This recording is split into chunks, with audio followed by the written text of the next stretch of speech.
In today's video, I am going to show you Motion App Review, the pros and cons, honest and unbiased review. The Motion app in 2025 positions itself as an all-in-one productivity tool, promising to merge calendars, tasks, projects, and AI scheduling into a single workspace.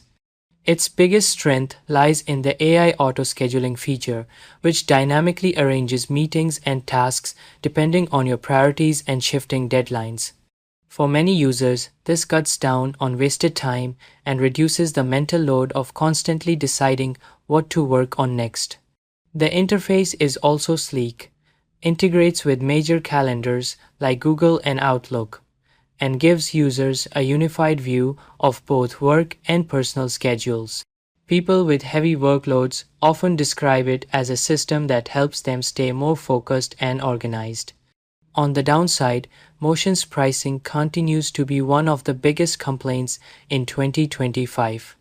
The subscription is not cheap, and many individuals feel that the cost outweighs the benefits if they only need basic scheduling or task management.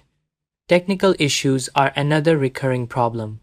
Users report occasional bugs, syncing errors between calendars, and mobile app limitations that make it less convenient for those who rely heavily on phones. In addition, there are frustrations about how the free trial and billing are handled. Some users have claimed they were charged sooner than expected, while others found cancellation and refund requests slow or complicated. These concerns give the app a somewhat mixed reputation despite its clear usefulness. In summary, Motion is a legitimate app and not a scam. Yeah, that's it. Thank you for watching this video.